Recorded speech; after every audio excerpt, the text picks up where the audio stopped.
सबसे पहले तमाम टीवी चैनल्स के हमारे रिप्रेजेंटेटिव्स, न्यूज़पेपर के रिप्रेजेंटेटिव्स, यूट्यूब के जिम्मेदार, इन सब का दिल की गहराइयों से शुक्रिया अदा करता हूँ कि बहुत ही शॉर्ट नोटिस पर आप लोग हमारे इस पत्रकार परिषद में आए। बहुत दिनों से बीच में मुझे फ़ोन आ गए थे, डॉक्टर साहब क्या चल रहा है। अब चूंकि हमने कुछ फैसला किया है, ये फैसला हम आप तक पहुंचाना चाहते हैं। यकीनन मीडिया और तमाम टीवी चैनल्स और यूट्यूब्स ओपिनियन जो होता है, वो जो मैसेज देने का काम करते हैं, मैं आपकी अहमियत से, आपके काम से, दिल की गहराइयों से आपका एतराफ़ करता हूँ, यकीन करता हूँ। दोस्तों, मैंने आपको इसलिए दावत दी कि आज ही मैंने मजलिस इत्तेहादुल मुस्लिमीन की जो महाराष्ट्र की कारगुजार पोस्ट थी, उसका इस्तीफ़ा दे दिया है। मैंने इस्तीफ़ा मोहतरम बैरिस्टर असद अवैसी के ईमेल पर, व्हाट्सएप पर डाल दिया है। अब हमारा मजलिस से रिश्ता टूट गया है। आपके जहन में सवाल पैदा होता होगा कि 10 साल का पुराना रिश्ता कैसे टूट गया, और ये बात क्यों कर पैदा हो गई कि डॉक्टर गफ्फार कादरी मजलिस छोड़कर बाहर निकल गया। ये जो सीक्वेंस ऑफ इवेंट्स है, इसकी जो क्रोनोलॉजी है, वो मैं आपको बताने के लिए इस प्रेस कॉन्फ्रेंस में आपको दावत दी है। बीच में कुछ हमारे साथी नाराज़ भी हुए होंगे, हमारे परवेज भाई नाराज़ हुए होंगे, आप भी नाराज़ हुए होंगे। मैं मीडिया से बात करने को अवॉइड कर रहा था, क्योंकि मैं चाह रहा था बहुत सारी बातें अपने अंजाम को पहुंचने के बाद आप तक पहुंचाऊं। दास्तान तो बहुत पुरानी है, मगर मैं बहुत शॉर्ट में सुनाता हूं। 2014 में मैंने मजलिस इत्तेहादुल मुस्लिमीन को ज्वाइन किया था। 2014 में पार्टी के माध्यम से मैंने चुनाव लड़ा, मुझे 60,000 वोट मिले, और कांग्रेस के जो प्रत्याशी थे उनकी ज़मानत भी जब्त हुई और 3,600 वोटों से हारा। 2014 से 2019 तक मैंने अपनी पार्लियामेंट्री कंस्टिट्यूएंसी में बहुत मेहनत की, वोटिंग का परसेंटेज बढ़ाया, और फिर मैंने कोशिश करके वंचित बहुजन अघाड़ी को MIM से जोड़ने का काम किया। और मैंने महसूस किया, और मेरा यह मानना है कि इम्तियाज़ जलील जो खासदार बना 2019 में, ये वंचित बहुजन अघाड़ी के साथ में सोशल डीलिंग करने के बाद बना। मगर बदकिस्मती से इम्तियाज़ जलील साहब ने वो वंचित से युति तोड़ दी। उस पूरे प्रोसेस में मैं था, और मेरा ये आज भी कहना है, उस वक्त भी मैंने कहा था, प्रेस में नहीं कहा था, कि कहीं ना कहीं इम्तियाज़ जलील इस युति के तोड़ने के जिम्मेदार है। अगर वो युति रहती तो हमारे 15 से 20 आमदार चुनकर आते, और सत्ता की चाबी हमारे पास होती। मगर इम्तियाज़ जलील चाहते हैं कि महाराष्ट्र में कोई भी आदमी उनसे आगे ना जाए। पूरी पोस्टें और हैसियत इम्तियाज़ जलील के बाप की जाती है, इसलिए कोई और MIM के आमदार ना बने और कोई सत्ता में ना जाए, युति तोड़ दी गई। 2019 में इम्तियाज़ जलील ने एक और साजिश मेरे खिलाफ की थी। पूरे महाराष्ट्र में समाजवादी पार्टी और MIM का गठबंधन था। देखिए, गोवंडी में अबू आसिम को MIM ने पाठिंबा दिया, भिवंडी में समाजवादी का उम्मीदवार शेख रईस को MIM ने पाठिंबा दिया, और खालिद गुड्डू को समाजवादी ने पाठिंबा दिया। बाइक करा, मैं वारिस पठान को पाठिंबा दिया। उस बीच मैंने बैरिस्टर असदुद्दीन ओवैसी साहब से कहा था कि मुझे डर है कि यहाँ पर समाजवादी का कैंडिडेट आएगा, क्योंकि ये बात मुझे आसिम विखाल साहब आप पूछ सकते हैं, उन्होंने मुझे फ़ोन करके बताई। आसिम विखाल साहब ने कहा था कि डॉक्टर साहब, अगर बैरिस्टर असदुद्दीन ओवैसी साहब मुझसे कहते हैं तो मैं समाजवादी का कैंडिडेट आने नहीं दूंगा, आपको पाठिंबा दिलवाऊंगा। मैंने किसी एक मिनट ज़ाया किए बगैर बैरिस्टर असदुद्दीन ओवैसी साहब को फ़ोन किया। शाम का वक्त था, 10 बजे के आसपास का। उन्होंने कहा, इम्तियाज़ जलील साहब बम्बई में बैठे हैं और वो पार्टी का समझौता कर गए हैं, औरंगाबाद में कैंडिडेट नहीं आएगा, आपको परेशान होने की ज़रूरत नहीं। उन्होंने ये काम किया, किसी ना किसी तरह से समाजवादी का कैंडिडेट हमारे हल्के में आया। फिर उसी ज़माने में इम्तियाज़ जलील ने हमारे मशरक़ी हल्के की बॉडी इंतखाबात के ऐन वक्त पर महाराष्ट्र का सदर बनने के बाद डिसॉल्व कर दी थी। ये सब चीज़ें मेरे जहन में थी। मैं थोड़ा इन तमाम बातों को असद साहब को सुनाया। उसी ज़माने में असद साहब ने मुझसे कहा, ठीक है, जो हो गया उसको हम दुरुस्त करेंगे, और मुझे महाराष्ट्र का कारगुजार सदर बनाया। 2019 से 24 तक मैंने महाराष्ट्र में इस बात की कोशिश की कि मजलिस की दावत को प्रचार किया जाए, प्रसार किया। मैंने जहाँ से हो सके अपनी जेब से मदद की।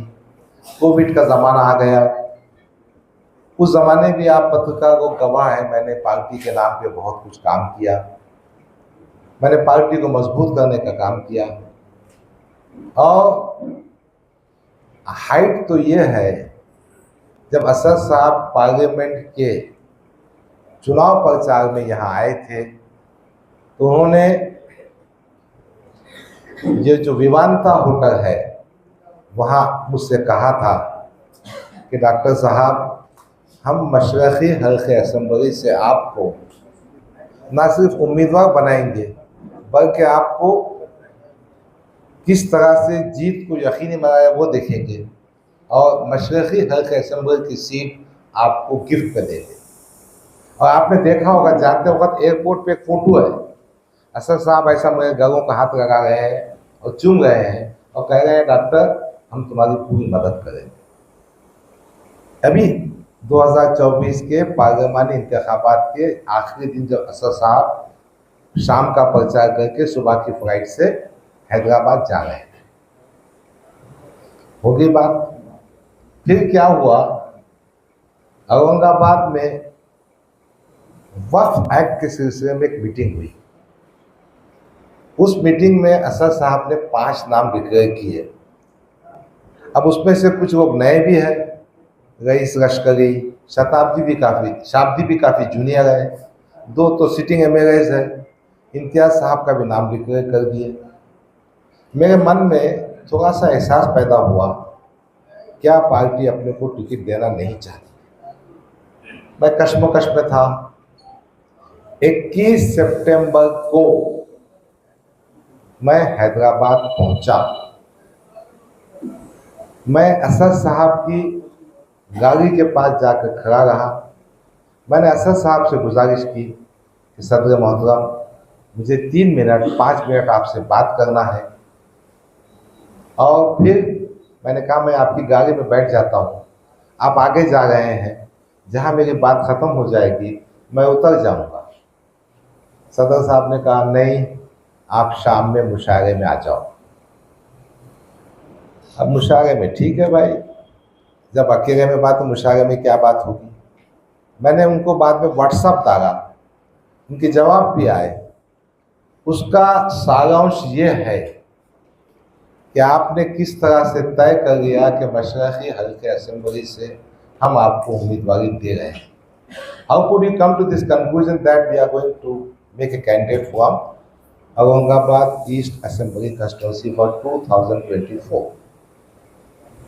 मैंने समझ गया कि मेरी बात कुछ ठीक ठाक नहीं है।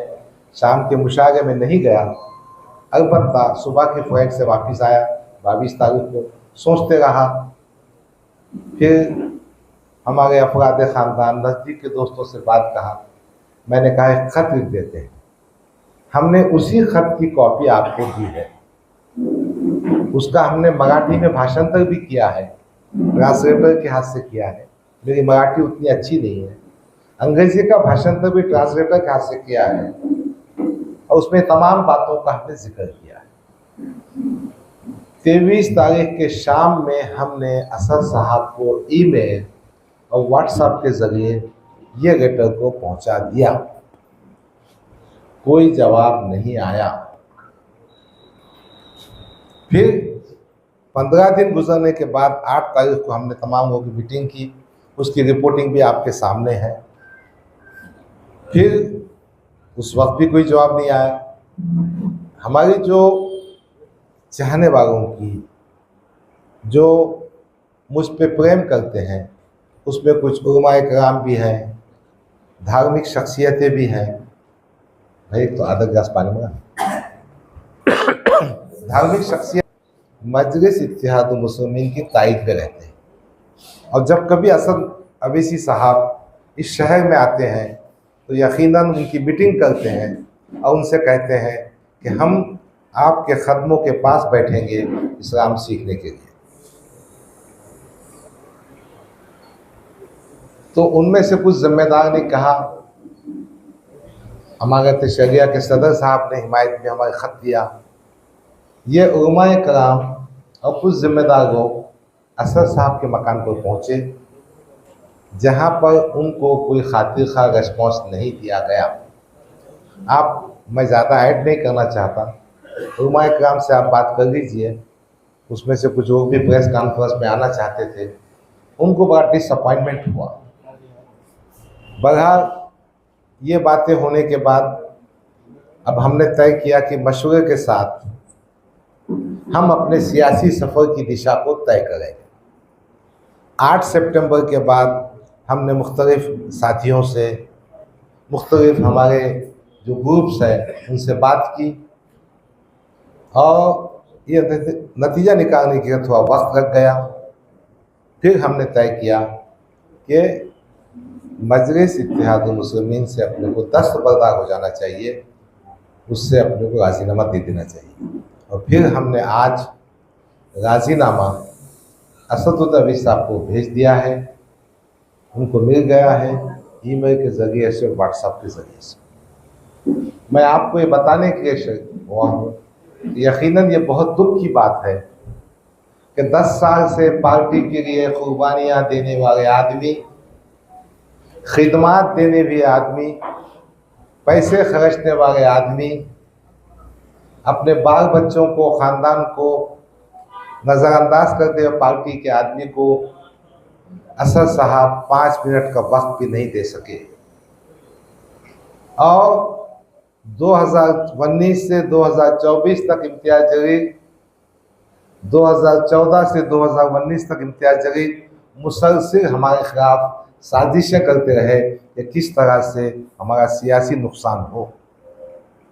इस पस मंज़र में मुझे ये इस्तीफ़ा भेजना पड़ा। ये बैकग्राउंड है, मैंने इस्तीफ़ा भेज दिया है और हमने आगे के सियासी सफ़र भी तय कर के बारे में भी तय किया है, डिसाइड किया है। वो भी बातें 2-3 दिन में आप तक पहुँचा दूँगा, ताकि जब चीज़ें मैच्योर हो जाती हैं, ताकि जब चीज़ें फाइनल हो जाती हैं तो उसके बताने में मज़ा है। वक्त से पहले बताने में कोई मज़ा नहीं है।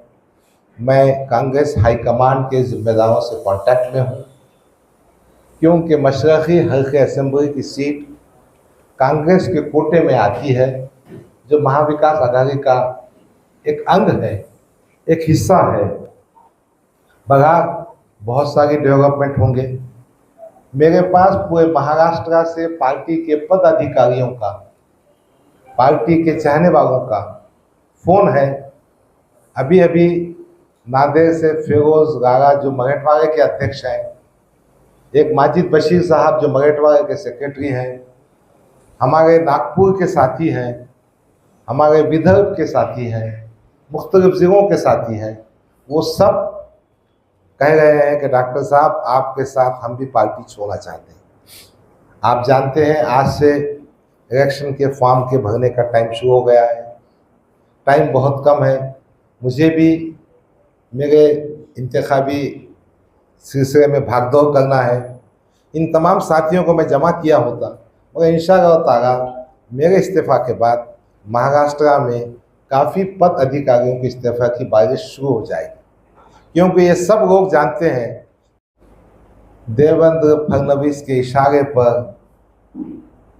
मजलिस इत्तेहाद मुस्लिमीन को कमज़ोर कर रहा है। हमारी बदकिस्मती है, it is unfortunate for me, I can not explain this thing to Asaduddin Owaisi. और असदुद्दीन अवैसी साहब के कान में जो जहर भर दिया है इम्तियाज़ जलील ने, वो निकालने में नाकाम रहा।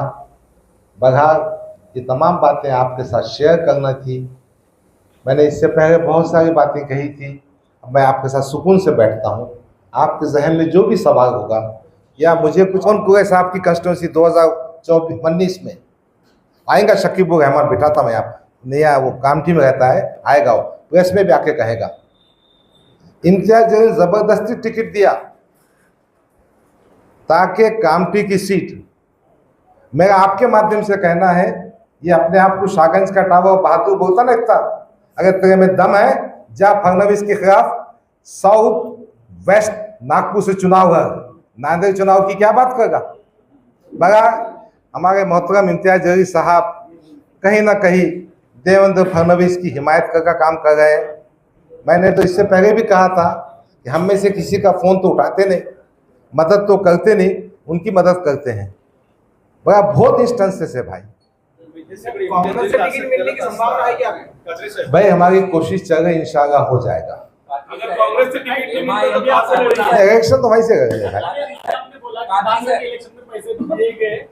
कितने पैसे मिले? नहीं सुनो ना, सुनो ये दानवे साहब का, अंबादास दानवे का जब विधान परिषद का चुनाव था ना, तो मेरे पास कुछ कारपोरेटर्स पहुंचे थे। उनकी शिकायत ये थी, ये पट्टे ने होलसेल में सौदा करके रख दिया। हाँ सुनो ना, मुझे एक्जैक्ट फिगर नहीं मालूम। और वो जो कारपोरेटर्स की तरतराहट थी, उनकी जो परेशानी थी कि उनको उनका हिस्सा नहीं मिला।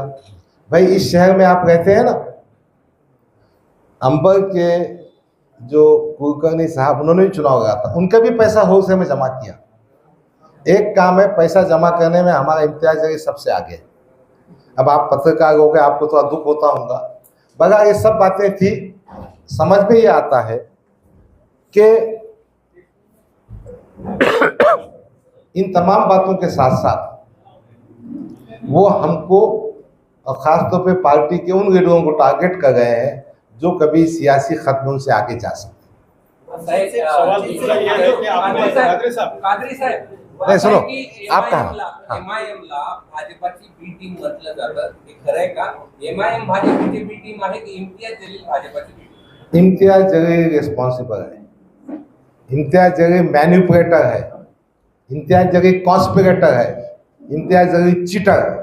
अभी तो आन दो स्टेज, अभी चुनाव तो हो दो शुरू, अभी भी सिवाय सेटिंग के कोई काम ही नहीं है भाई। अभी एक भाई, ये भाई की बात सुन रहा हूँ पहले। तुम्हाला तिकीट दिलं नाही म्हणून तुम्ही असं बोलताय, ठीक आहे ना? तुम्हाला तिकीट मिळालं असतं तर तुमची हीच भाषा असली असती। ऐकून घ्या, टिकट एक सेकंडरी विषय है। आदमी का आत्मसम्मान, क्या बोलते हैं, सेल्फ रेस्पेक्ट, उर्दू में कहते हैं इज्जत नफ्स होता है। मेरा बेटा मेरे बाजू बैठा है, कभी पॉलिटिक्स में मैं आता नहीं। वो इम्तियाज जलील का अपना स्टाइल है बेटे भाई को आने का। मेरा दामाद मेरे बाजू बैठा है, डॉक्टर उमर खादरी है, ये प्रोफेसर ऑफ मेडिसिन है। इनको भी इम्तियाज जलील ने अपने कारपोरेटर के जरिए तकलीफ दी थी। मेरा बेटा पॉलिटिक्स में आना भी नहीं चाहता, पॉलिटिक्स में है भी नहीं। उसने मुझसे कहा, अब्बा जी इतनी जिल्लत और बेइज्जती बर्दाश्त करने के बाद भी आप उस पार्टी में रहते थे। अगर असदुद्दीन अवैसी साहब हमारी बात सुन के रहते और हमारे जो ग्रीवेंसेस हैं उसको एड्रेस करते, तो शायद ये नौबत नहीं आती। आपके पास जो सवाल है कि टिकट नहीं मिला इसलिए एमआईएम के खिलाफ गए, देखिए मैंने एमआईएम का फॉर्म भी नहीं भरा, मैंने टिकट की मांगनी भी नहीं की। मेरा असल विश्वास ये है कि जब महाराष्ट्र के वर्किंग प्रेसिडेंट को आप 5 मिनट वक्त नहीं देते, तो जो पद अधिकारी जिनको मैंने नॉमिनेट किया है उनकी हालत क्या होगी। अगर सबकी किस्मतों का फैसला इम्तियाज जलील कर रहा है, तो जो मेहनती, वफादार, ईमानदार लोग पार्टी में आए हैं उनका क्या होगा। मैंने कई लोगों को जोड़ा, मैंने उनको साथ में लेके आया। अब इनकी हालत ऐसी है कि इनके कहने पर बैरिस्टर साहब हमको 3 मिनट भी बात नहीं करते, तो मैं उनको क्या इंसाफ दिला सकूंगा। टिकट तो बहुत छोटी चीज़ है जी। मैं समझता हूँ आमदार बनना नहीं बनना वो किस्मत की बात है। ऐसे वैसे कैसे कैसे हो जाते और कैसे कैसे ऐसे वैसे हो जाते, उसकी बात मत कीजिए। बुट्टी चोर भी, चिंदी चोर भी, कुछ भी हो जाते, टिकट की कोई बात नहीं है। अल्लाह ताला ने मुझे बहुत इज्जत दी है। इंशाअल्लाह ताला मैं अपने विखाल को, अपनी इज्जत को, हे बघा, तुम्ही ह्या पत्रामध्ये तिकडे पत्रावर सांगितलं की कशा कशा पद्धतीने तुम्हाला ओवी साहेबांनी भेट दिली नाही, एक प्रकारे अपमानित केलं। 10 वर्ष झालं तुम्ही मुस्लिम समाजासाठी एमआयएम साठी इथं काम करत होता, अशा पद्धतीने जे अवमानित केलं जातं, मराठवाड्यातल्या मुस्लिम समाजाचा अपमान आहे ना। तुम्ही याचा प्रतिसाद निवडणुकीमध्ये पाहू शकतात। आता मी तुम्हाला सांगतो, एमआयएमला जे मानणारा गट आहे तो आहे 18 to 30 इयर्स, ज्यांची वय 18 ते 30 वर्षापासून। मी एक ऑफिस उघडलेलं आहे मदनी चौकवर, छोटू चौस कंपाउंडवर। 100-150 ये नौजवान बच्चे आ गए भाई। मैं नवाबपुर में सिर्फ चाय पीने गया तो 150-200 बच्चे जमा हो गए। होटल में गए तो होटल की चाय ख़त्म हो गई। अभी मेरे पास मुस्तकिल फ़ोन है। मैं दिल्ली में गया था, अब चूँकि अपने को सियासी तौर पे कुछ चीज़ें तय करना है, यहाँ नहीं था, आज सुबह की फ़्लाइट से वापस आया। तो बहरहाल ये बच्चों के इतने फ़ोन हैं। अच्छा, वो सब जानते, देखो इमोशनली एक स्टेज तक आप उनको अपने साथ में ले जा सकते हैं, मगर मेरा ऐसा मानना है कि आज के जो नौजवान हैं वो कहीं ना कहीं चीज़ों को समझ गए हैं और वो बड़ा गट अपने साथ में खड़ा हुआ है।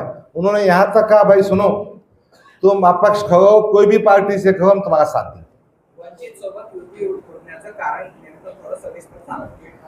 पहला पत्र इम्तियाज जलील जो लिखा था प्रकाश अंबेडकर को, उसकी कॉपी मेरे पास है। काय होतं? 1 मिनट में बात कंप्लीट करता हूँ। वो वंचित की पहली मीटिंग असदुद्दीन अवैसी साहब के साथ में कुछ 25-26 जून 2019 को उनके बंगले पर दिल्ली में हुई। मैं, इम्तियाज जलील, प्रकाश अंबेडकर, असद साहब, 4 ही आदमी थे। उन्होंने कहा सीटों के बारे में इम्तियाज जलील खत लिखेंगे। प्रकाश अंबेडकर का जो मुकाम है मेरे दिल में, मैं उनको आज भी बहुत बड़ा नेता, बहुत बड़ा मानता हूँ। एक तो प्रकाश अंबेडकर साहब बाबा साहब के नातू है और वैचारिक तौर पे बहुत मैच्योर आदमी है।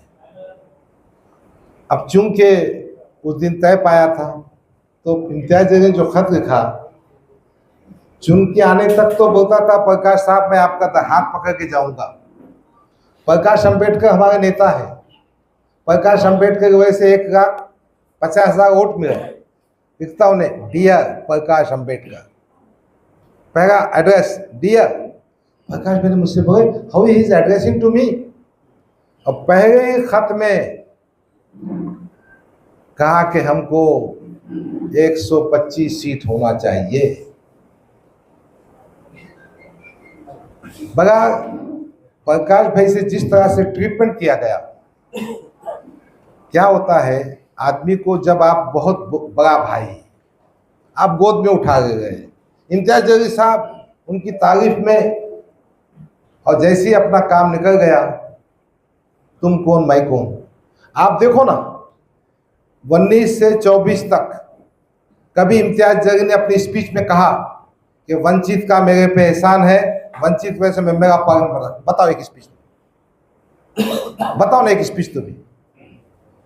यानी एहसान फरामोश है।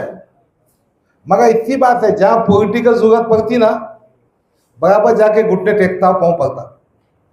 देखो, मराठा रिजर्वेशन के बारे में मराठा क्रांति मोर्चा निकला था और कई मोर्चे निकले थे। ये मेंबर ऑफ असेंबली था, इसने पार्लियामेंट में भाषण किया था।